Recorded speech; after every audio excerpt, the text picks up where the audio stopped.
And now for something completely different. Forget everything you've been told by others before. Get ready for the real deal, the full story, real talk about money, markets, life. Now, it's The Real Investment Show, presented by RIA Advisors. With a ghost of Christmas radio. Woo! So what's your assessment on this market, Uncle Danny? Obviously, yield curve, everybody's seen the headlines. Worst it's been inverted since 1982. I think that this is something we've been talking about, and we've been waiting for this yield curve to uninvert. It hasn't happened yet. As we continue to see the delta between the two is quite a bit. Mm-hmm. And I think that's going to continue for the foreseeable future. But, Powell's comments, I don't know, they provided a little bit of levity for a moment. I mean, I think we're seeing that maybe, just maybe, they're hinting at slowing this thing down. It's like we have our investment committee meetings each morning, and Mike Leibowitz mentioned, he said, look, the train is getting closer and closer to the station. I thought that was a really good analogy. That is a good analogy. If it doesn't hit the station first. So it is getting That's closer the problem, to right? we know how long it takes for these rate hikes to make it through the system overall. And then Vice Chair, you had John Williams. He's probably the second most influential U.S. central banker out there behind Jerome Powell. He's talking about how the Fed probably can ease into raising the unemployment rate. In other words, we can slowly, you can lose your job a lot slower than you would in the past. But history doesn't show that. History shows that unemployment will generally spike. It just doesn't slowly go or rise slowly. You actually start falling off a cliff when it comes to unemployment. So this whole thing about even a soft landing and unemployment gradually increases, that's something we really haven't seen maybe a couple of times in history. So they're all banking on this soft landing, transitional process, economic lube per se. And I don't understand it because it never really happened. But maybe post-pandemic, Danny, things are a little bit different when you look at labor force participation and job growth. We've seen, obviously you looked at the JOLTS, things are slowing down a bit, but not as much as you would think at this point in the cycle. And I think we have to be cautious with this because I know, we look at the data and we want to look at the hard data, right? That's saying, okay, people are being laid off, but these are areas that ramped up during the pandemic. They needed people, look at tech, look at different areas. We keep hearing about all the social media sites. Right. Everybody, laying these big layoffs. And we say, well, they brought all these people on because they needed all these services and that just really aren't needed now because the economy's changed again, which is natural, right? Going through a pandemic, something we have not been through in this modern age, and now trying to work our way out of it. But at the end of the day, we got to remember, these are still jobs. These are still people that have lost jobs. So what's that dynamic? What does it change, right? And Janet Yellen's talking about this splurge. Well, that splurge is not going to be here. I don't know what Janet Yellen's talking about. I have lost my mind. Oh, good Lord. I have lost it. Should not have even brought her name up. So I don't even know how she was Fed chair. I don't even know what she's talking about half the time. Now she's blaming inflation because we're out there having a party. It's everybody else's fault. Yeah, that's right.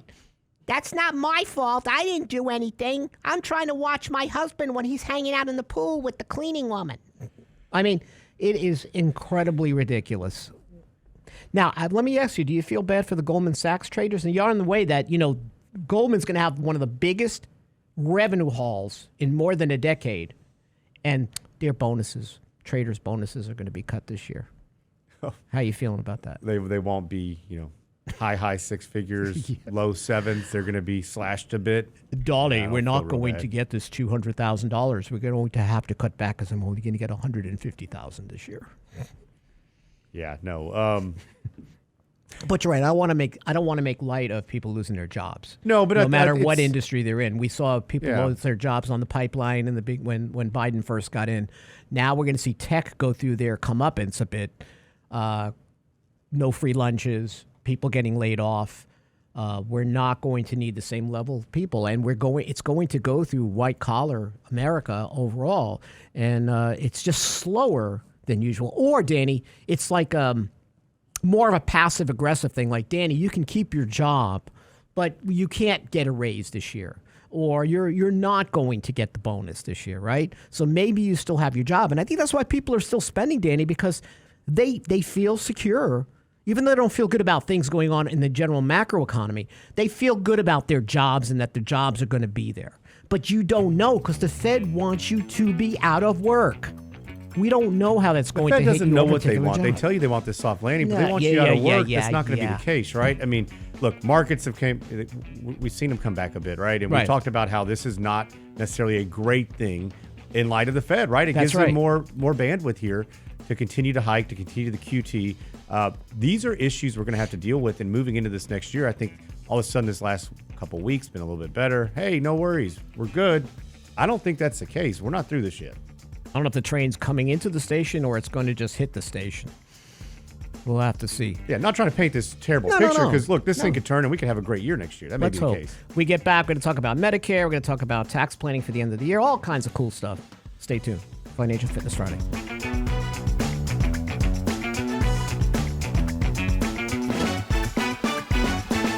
The Real Investment Show.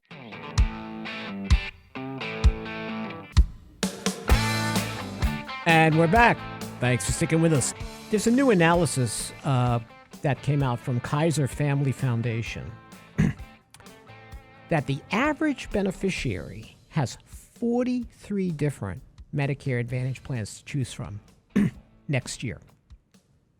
It's overwhelming. And then differentiating among these options because of the proliferation of all these benefits becomes a daunting task.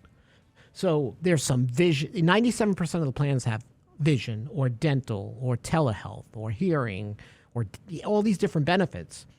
But the scope of these benefits are varied. One of the things I will tell you, if you're close to 65 years old and going to be looked to get on Medicare, sign up for MedicareRights.org. They will keep you abreast of a lot of changes that are going on, especially with Medicare Advantage plans. These are very profitable plans for the insured. For the insurer. Yeah. So you get a lot of, again, you get William Shatner.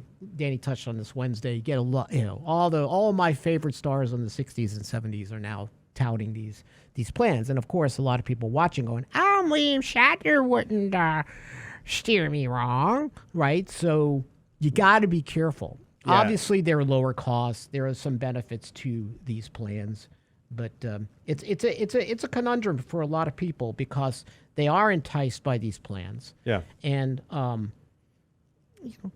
people are flocking to them. Well, I think one thing that's important to note: the big difference between Medicare and Medicare Advantage. So, Rich, you just mentioned how if you're on Medicare Advantage, it's typically all-encompassing, right? How's it right? It's going to have the vision. It's going to have the dental. It's your going drugs, to have hearing. Right? Everything. Yeah, all in one spot. Right. Which is nice in a lot of ways because it just makes it easy to go choose. I know, look, it's paralysis by analysis. You mentioned 43 plans for Medicare Advantage. I mean, Part D insurance, which is just your prescription coverage, has like 39 plans this year to choose from. So keep in mind, if you're doing original Medicare, you're going to have your Part A, which you've already paid into. That's going to be your hospitalization. Part B is going to be you go to the doctor. It's going to be preventative care, your lab work. It's going to be, just your typical stuff. Part D is going to be your prescription drug coverage. And then you're going to go get your Medigap policy. But on top of that, you're likely going to need to go and find a small policy for your hearing, for your dental, all of those, vision, things like that. So this Medicare Advantage, though, is really, I think they've done a great job marketing. And it's gotten a lot more popular, but it could be to the detriment of you and I. Right, and it's because of what'll happen is people get on these plans and then they get a life-threatening illness. And yes, treatment will be covered, but maybe not the optimum treatment that you want that you would have gotten under a Medigap plan. So that's what we recommend at RIA when it comes to helping people, cut through all the clutter and make the proper decisions for their very important Medicare decisions. So, but Danny, to your point, it is tempting because I've got everything in one place, and then they will say, "Well, guess what? You have no premium." No premium, no deductible. That sounds great. Everything's free. Sign me up. I'm gonna get a Fitbit. I got silver sneakers. What's not to like? Yeah. Until I have some form of a cancer or illness, and they tell me you can only go in this direction. But my doctor says this direction's better. Sorry. Where Medigap, you probably can explore those other directions. And once you get an illness and you're past your enrollment period, whether it's general or special, you may not get on Medigap because you have pre-existing clause. Or if you do, it's extremely expensive, right? Correct. So and I hear great stories about Medicare Advantage from time to time as well, where people say, listen, I had a knee replacement. It was great. Nothing changed. I've had this problem. But we're really talking about you get a chronic illness, you get something that needs specialty treatment. That can be problematic. Because a lot of times they are HMOs. We are finding more often that they're, instead of the closed network, that they are offering some PPOs now. They have come a long way. But be careful. You understand what you're paying for or not paying for, because you may pay for it later in another way. You can't get seduced by the cost, the no cost or all the bells and whistles. It's whether or not you're covered. Now, some people, within their budgets, their retirement income budgets are strained. That's all they can do, Danny. So we've helped people look at, well, this is what you can do. You might want to look at more preventative measures, make sure you're eating healthier, you're exercising, you're doing things to minimize visits to the doctor. So some people are playing sort of healthcare roulette, but they may not have any choice because of their budget. Now, what do you say to somebody? I actually had this conversation the other day. I had somebody say, you know what? I'm really healthy. Why do I need to go sign up for it? I'm not going to. And we've had people at some of our workshops come up to you and I say, I refuse. I'm not doing it. I'll go die in the woods. I mean, I've gotten that. Yeah, seriously. Yeah, it's a tough one. It's a tough one. I try to sometimes relay it to, well, what would your loved ones think? That you're just not going to go for treatment, or you're going to walk off into the woods like The Road, which is a great book and movie. But, I mean, you got to look at this practically, that you're most likely going to get some form of an illness. Or we have people with prescription drugs. I'll never take a prescription drug, so I won't sign up for Part D. You don't think? Go back, and I tell them, go back to your family history. Anybody in your family take prescription drugs? Right? You signed up for Part D whether you're on prescription drugs or not, because then you're going to get hit with a 10% penalty for every 12 months you miss. And that's a permanent penalty. So people feel like they're invincible. Especially, I just see this more with men, Danny, not to bring this up, but women are just a lot more practical about the whole thing. Yeah. Yes, huh? Yeah. I might do this. I might get some. Men are like, I'm going to walk into the woods, dig myself a hole, get in it, cover myself, and that's it.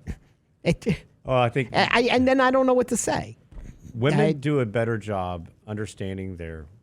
Vulnerabilities and mortality, right? Yes. And risk. Yeah. Right? So you have to reason with someone that says that, would you want this money to come out of pocket? Because once you're faced with a serious illness, you might decide that I do want to live and I do want to explore treatments. And Medicare Advantage is not the right road for me to do it. Now, I do have some people that, to your point, Danny, they haven't signed up for Medicare Part B. But they're like, I refuse. I don't go to a doctor. I don't believe in doctors. I think it's tough to crack that. That's a deep embedded philosophy that you just got to be aware of the dangers, or maybe get the spouse or son or daughter to say, can we reason with dad or mom about this path they're going to look to take. So let's talk about why that's such a weary path. Okay. Right? Yeah. I mean, this is an issue. So you don't go sign up. Mm-hmm. And all of a sudden you do need something, larger than you're just going to come out of pocket to pay for. What happens? If you're not in open enrollment, can you go sign up? If you're not in one of your special enrollment periods, no, you're stuck. So you may be stuck without coverage for an extended period of time.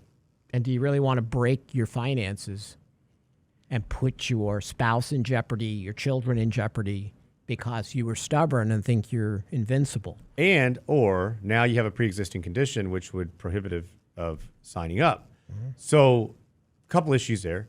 Not to mention, there's a 10% penalty for every 12 months past your 65th birthday if you're not on a creditable plan. So if you're still working or your spouse is working, you're on a creditable plan, no worries, right? You're going to be fine. But if you're not, you're no longer working, you've not signed up because it's just, you're not going to, it's a principal deal, right? You're going to have a 10% penalty. At some point, you're going to need this. That 10% penalty goes each and every 12 months. And it is permanent. It's not just for, when you sign up, they're going to charge you a little more premium. Mm-hmm. That will be forever. And in fact, it's astonishing to me, the average premium increase for people not signing up is 30%. I mean, that's just wild. Right. And I think part of that, Danny, is the poor communication methods from the Social Security Administration on when to sign up and the urgency of it. There's been legislation out there to even try to bolster that, and that hasn't worked.